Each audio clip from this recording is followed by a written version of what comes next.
The FIFA World Cup is such a major event worldwide that everyone seems to care about it, seems to be anxious for the start of it. And yet, all of the editions of the competition have been surrounded by controversies. However, the 2022 World Cup in Qatar is the most controversial so far and often labeled FIFA's biggest mistake, culturally, morally, and so on. This is going to be by far the worst World Cup of all time, and it is all self-inflicted for chasing money. From an organizational standpoint, it is insane and done wrong. From hotel booking, purchasing of tickets, and of course the obvious, you can't do anything in that country without it being illegal.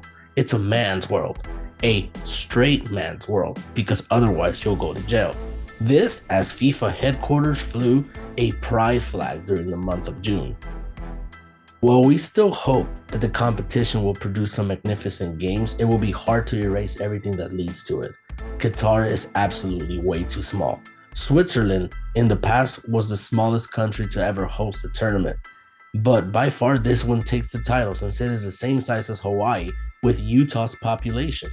In theory, this has some advantages, as all the venues are so close by each other, so teams and fans won't spend much time traveling, and everyone will be in the same situation. However, this is going above and beyond to find the silver lining. The World Cup in Qatar is definitely not exactly what fans consider fun. No nightclubs, no alcohol consumption, and so on.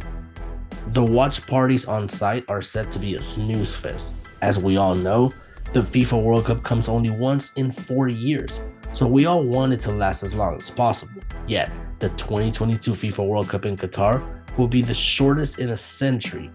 Talk about just throwing something together for the sake of making millions, because otherwise, there is no other justifiable reason to award Qatar the cup. Let's go back to the no bars, no nightclubs, and no alcohol for the most part rules in place.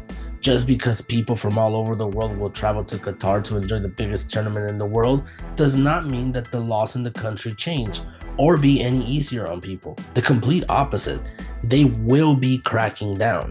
They are super against nightclubs and parties.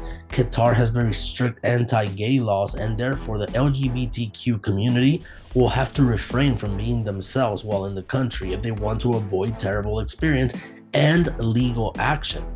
Not to mention that the cup will create many difficulties for other major leagues around the planet, as they will lose World Cup players during their regular season.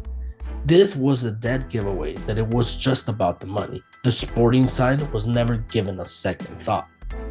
Do you agree that Qatar is the worst organized World Cup of all time? We'll read you in the comments, and in the meantime, don't forget to like and subscribe.